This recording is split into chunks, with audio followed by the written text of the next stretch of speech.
Parent University is a series of resources provided for parents by the Muscogee County School District Parent Advocacy Center and the Program for Exceptional Students in partnership with ChanceLight Education. Our Parent University supports students and families outside of the classroom by providing specific educational trainings and resources to parents, which assist them in navigating and supporting their students' education. My name is Shannon Ommaha, and I'm a licensed master social worker and one of the mental health therapists with ChanceLight Education. Myself and mental health therapists Sarah Carter, licensed professional counselor and national certified counselor, Kiana Toy Ellis, licensed professional counselor, and Megan Baxter, licensed master social worker, are excited to share this webinar with you today on how to cope during the COVID-19 pandemic. Families across our country are adapting to the evolving changes in daily life caused by this pandemic. Our schools, places of public gathering, and non-essential businesses are closed, and parents and other caregivers are faced with their families adjusting to the new normal. This includes trying to keep children occupied, feeling safe, and attempting to keep up with schoolwork the best as possible. None of this is easy, but it helps to stay focused on what is possible in order to reinforce a sense of control and to reassure our children that they are okay and the situation will get better. So let's get started. The COVID-19 pandemic has resulted in increased anxiety and worry throughout our society. We and our families may be experiencing more frequent and intense emotions due to increased exposure to information and updates surrounding COVID-19. Among that, there are still many unknowns surrounding this virus, and our days may be feeling more unpredictable as we're adjusting to significant changes in our daily structure and daily routines. And many of us are experiencing limited access to our usual social supports, and we might not be able to participate in those activities or go to those places that we typically have used in the past to deal with these daily stressors. Lastly, you may be home more, and as a parent, it may feel more difficult to get the alone time you need to recharge. We want to remind you that there is no right or wrong way to be feeling during this time. This is unknown to all of us, and we are all doing the best that we can. What we hope we can do through this webinar is to support and encourage you to accept and acknowledge how you and your family are feeling, as this is the first step in being able to effectively take care of yourself and of others. We also want to remind you that the best way to teach our children how to cope with intense emotions and stress is to show them through our own actions. So as we discussed, you may be finding it difficult as a parent or guardian or caregiver of a child to find time and space you need to take care of yourself. So we wanted to provide you with some ideas and this great resource called Dailystem.com of creative activities that your kids can do to stay busy while you take that alone time. Dailystem.com has amazing and creative activities that your kids could do independently, or you can do together as a family. So click this link here to see 77 creative and fun activities to do. Before we get started with going into the specific coping skills, we did want to make sure we talked about the basic needs of our self-care. If we're not getting adequate rest or giving our bodies the proper nutrition, it's going to be difficult to manage our emotions. So when you're noticing an increase of intensity in the emotions you're feeling, or maybe increased feeling overwhelmed or irritable, try first to check in with some of these basics. Maybe ask yourself, did I get enough sleep last night? Or have I got enough to drink? Or when was the last time I ate something? If in answering these questions you realize that one of these needs has not been met, try to get some food into your system, drink some water, or take a nap to recharge if you need to. A really helpful tip here is we did list some foods that can be very beneficial in helping us regulate emotions and our overall mood down here at the bottom, including fish, bananas, and foods high in fiber. These are just a few various categories of coping skills that we can use. We have self-soothing here, which is just participating in an activity that helps you feel good and using your 5 senses such as touch, sight, smell, your hearing, and taste. Distraction is taking your mind off the problem or a worry for a while. Distraction is something that we're actually recommending a lot more these days because of all of the overwhelming information surrounding COVID-19. We have to take these healthy breaks. So get yourself involved in doing a puzzle, reading books, playing a game with your kids, whatever you feel is going to be most helpful in distracting you for a while. Opposite action is doing something the opposite of your impulse that is consistent with a more positive emotion. So, for example, if we're feeling sad, we may want to stay in bed all day and pull those covers over our head. However, that might not be very helpful for us in the long run if we have things that we need to get done that day. So opposite action is recognizing that we want to stay in bed all day and we're feeling sad, and then acting opposite to that urge of staying in bed by getting out of bed, maybe getting our body moving and exercising, and then going and trying our best to complete the tasks that we need to get done that day. Now, this coping skill is a lot easier said than done. So if you are successful in acting opposite, please reward yourself with some self-soothing or pleasant distraction. Emotional awareness is identifying and expressing your feelings. Mindfulness is the practice of being in the present moment without judgment of that moment. So recognizing that thoughts are just thoughts. Emotions are just emotions. They're not good. They're not bad. They just are. And lastly, we wanted to remind you to come up with a crisis plan. Identifying your supports, your go-to coping skills, the resources you may need in a crisis is really important, as when we are in crisis, it's hard to think clearly and logically. So write them down and keep them handy. We also want to remind you that Georgia Crisis and Access Line is a free service that you or a family member can use if you do find yourself in a mental health crisis. There is a mental health professional available on the other line 24/7, 365 days a year. So please keep this number handy just in case you or your family need some extra support.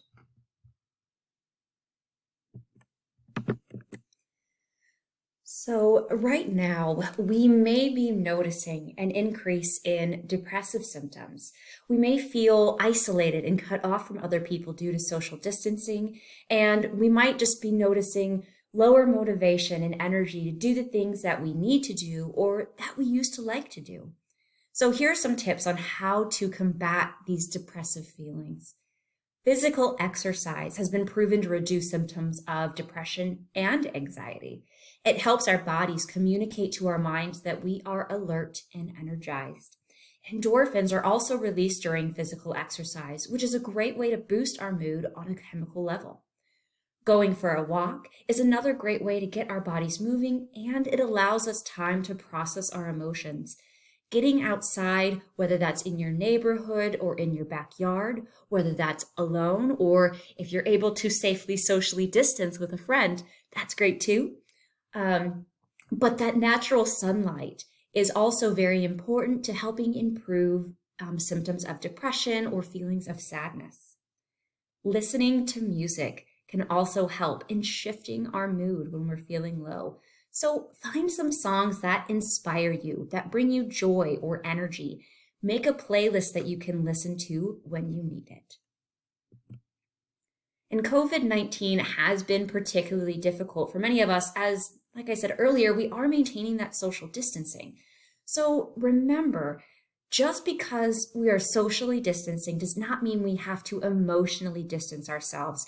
It's still important to continue to connect, receive, and give support to our family and friends. And we can still do this via email, telephone, text message, social media, or maybe even writing a handwritten letter to a family member. That could always be a nice surprise too.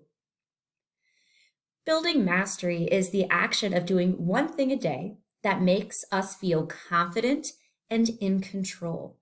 We can practice this skill by learning a new skill, like learning a new language or picking up a new hobby like playing the guitar. A very helpful way to practice building mastery, especially during the COVID-19 pandemic, is making a list of tasks that you would like or need to complete each day. Once you complete some of those tasks, cross those off of your list. An example could be something as simple as, okay, I'm going to wake up at 9 a.m., I'm going to brush my teeth and make my bed. And you might be able to add more difficult tasks onto your list, like organize the pantry, clean off the kitchen counter. Completing both simple and then some more challenging tasks will help us feel accomplished.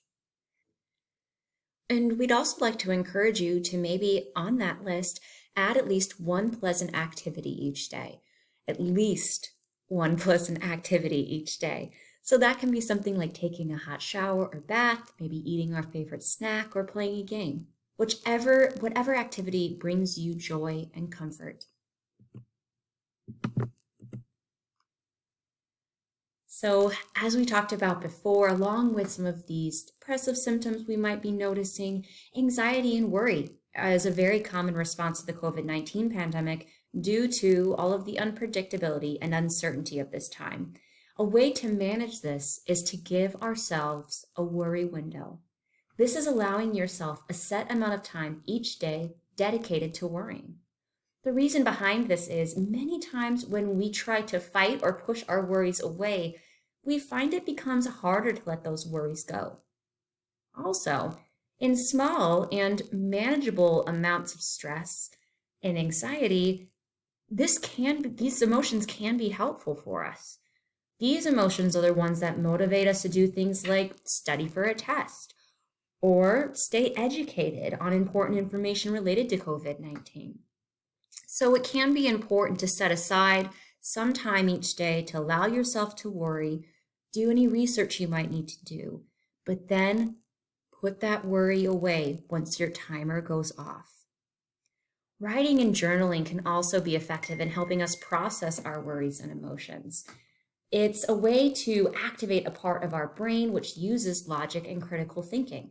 So if we write down a worry or an experience we've had, as we write that down, we're activating the part of our brain that can critically think about that.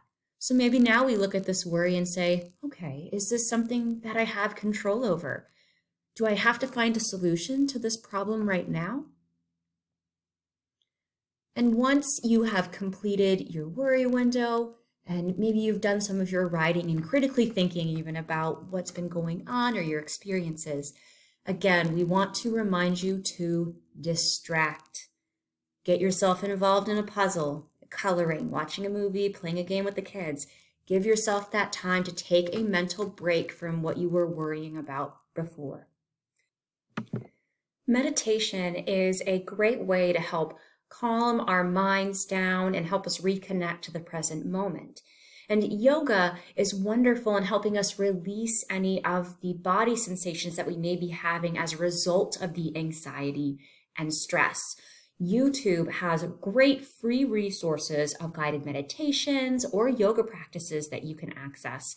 Or if you have a smartphone, the Breathe app is a wonderful way to get some guided meditations, again, for free. So definitely check that out if you can. And deep breathing is especially helpful when, again, we're feeling very anxious, overwhelmed, and again, we're noticing those body sensations that are related to that anxiety and stress. So we might be noticing a racing heart or tightness in our chest and shoulders. Deep breathing actually helps us regulate our body to help our bodies and even our heartbeats calm down. Paced breathing is wonderful for this. My favorite exercise is breathe in through your nose and count 4. Hold your breath and count 7. Breathe out through your mouth, counting 8.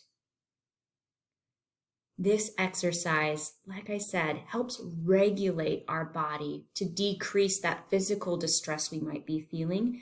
And we also notice a calming of the mind when we use this exercise. And here is a great example of a grounding exercise, which we'd put underneath kind of our mindfulness category or meditation. Again, this is a really great way to cope with anxiety as it helps us bring our worries of the future out of the way and kind of brings us back into the present moment. You can use an exercise such as the 5 senses, which you'll see here on the side, the 5 things that you see, 4 things you feel, 3 things that you hear, 2 things that you smell, and 1 thing that you can taste. Or you can also try describing in detail your environment around you. Again, this will help try and give you that mental break that you need in bringing you back to the present, of focusing yourself on the details around you in this moment.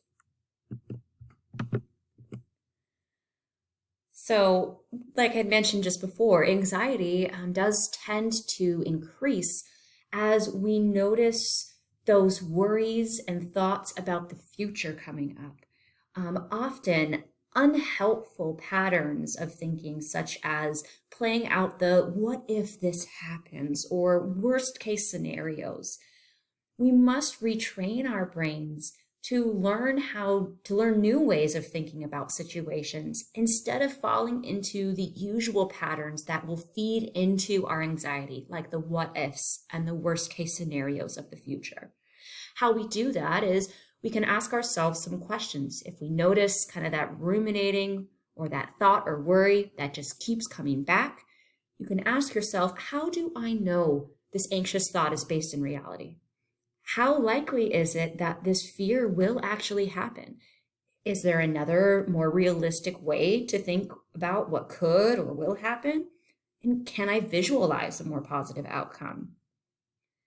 Saying positive affirmations as well is a great way to also combat these negative thoughts.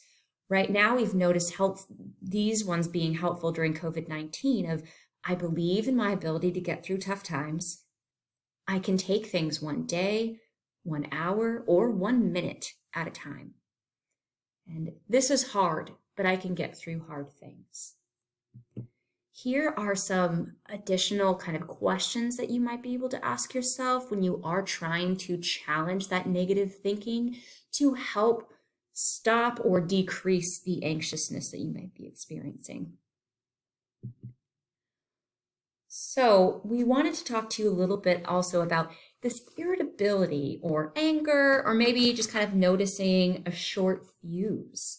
This is a very common symptom of depression and anxiety. We tend to get more irritable. So how do we manage that when we notice that irritability starting to come up? So first and foremost, it's important to, again, take that time for yourself. Disconnect from electronics, from social media, from the news. Spend some time maybe engaging in nature, going outside when the weather permits, and going to places where you might be able to view nature, again, maintaining that social distance, and practice mindful observations of describing, again, what you are seeing in detail. Also, with some of that irritability or that feeling of on edge, maybe we can channel some of that energy into doing something fun. So getting involved in activities that create moments of laughter, watching something funny, or if you're on your own, maybe reflecting on a humorous or funny memory that you shared with a loved one in the past. Get that energy motivating you and moving you into something that'll help you shift the mood.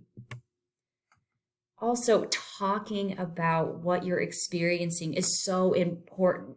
Get it off of your chest. Acknowledge what's bothering you and talk about it with someone who can provide you that emotional support. And that could be a friend, a family member, or a mental health professional. Honor the feelings and give yourself that adequate time to vent about what's going on, what might be causing the irritation. We often find that when we speak about what is going on for us, especially with family or friends, we usually find that we're not alone in feeling this irritability or this intense emotion because of the situation, especially right now, again, around COVID-19. Also, take some time for yourself to identify triggers of irritation. Identify, who am I around when I'm noticing this irritability getting higher and more intense? What's happening in that moment? Where am I? Why might this be happening? When? What time of day is this occurring? If we can identify some of these pieces to these triggers of irritation, we might be able to manage that. So let's say if You're noticing irritability coming up around 12 o'clock in the afternoon. Okay, noticing I need to take that break at 12 o'clock in the afternoon because that's when I tend to get more irritable. So checking in with those can help us plan ahead if we need to help manage our irritability. And when we are in a situation in particular where irritability, anger, intense emotions show up, let's say in a situation happening here and now, we do try and recommend do the best that you can to remove yourself from that stressful situation or environment if possible. Also, practice the STOP skills, or the acronym here, which is stop, think, observe, where am I? Who am I with? How does my body feel? And then continue to pause. This will give your mind some time to critically think about what you want to do next. Maybe we're having those urges to yell and scream, but the STOP acronym here will help us pause and take a step back for a moment before we act on that urge. Also remember that in situations or conversations where emotions are getting intense or irritability is coming up, we can keep ourselves calm, right? Through breathing, through this STOP skill. But if we keep calm, the situation won't get worse. So continue to try your best to do that. If you are able to take that break from the situation or stressful environment, make sure you do take it easy on yourself. If you need to dim the lights or close the shades, turn on some music, take it easy, breathe through it, and remind yourself that it will pass, and this is not a permanent state, meaning the emotion will pass at some point. I'm sure you can recall a time maybe where you felt very, very angry. And as you think back to that time, has the anger gone away or decreased over time? Were there times in between then and now where you felt differently? Emotions are not a permanent state. They do come and go, a lot like the waves in the ocean. So before we do wrap up, really quick, we wanted to touch base on sleep hygiene, just some tips on how to help with your sleep, as this has been something very common we've been hearing, is that our sleep patterns are getting all kinds of wacky. So to the best of your ability, try and stick to a schedule, going to bed and waking up at the same time, even on the weekends. And if you are noticing kind of that need to sleep in a little bit, try to sleep in no more than an hour or so past your usual time.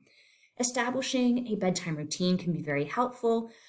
This might include shutting off the TV screens or computer screens 30 minutes before bed, taking a hot bath, or shifting from your daytime pajamas into your evening pajamas.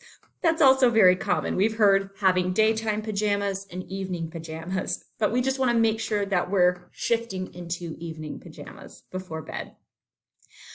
Try to avoid heavy meals or drinking a lot of fluids before bed. Avoiding caffeine or other possible mood-altering substances before bed can be helpful too. Like caffeine and nicotine are stimulants, so those things will kind of keep us awake. And alcohol is actually something that will disrupt our sleep patterns. So we might fall asleep, but you are going to notice feeling a lot more tired in the morning. So just be aware of that and be conscious of that. Maintaining a healthy and regular exercise routine is also very important. It helps improve our quality of sleep at night. Trying your best to maybe exercise in the morning or afternoon, so that way your body has enough time to calm down and get ready for sleep. Keeping your room cool actually helps mimic what our bodies do when we're sleeping, so that's helpful.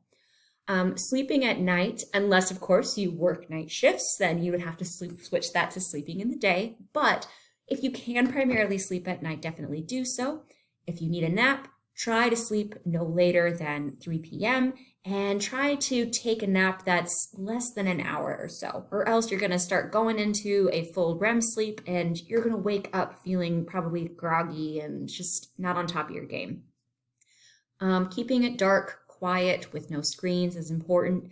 The blue light from TVs or cell phones, laptops, computers can actually activate our brain and wake us up. If you do need any kind of background noise, let's say to drown out some other noises that are going on, you can use free applications such as Atmosphere, which is a free application for smartphones, or YouTube has some good resources as well. Try to keep your bed for sleep, meaning don't do taxes in bed. Try not to eat your meals in bed. Do your Zoom calls from somewhere other than bed. We just want to try and keep our beds for sleep time routines.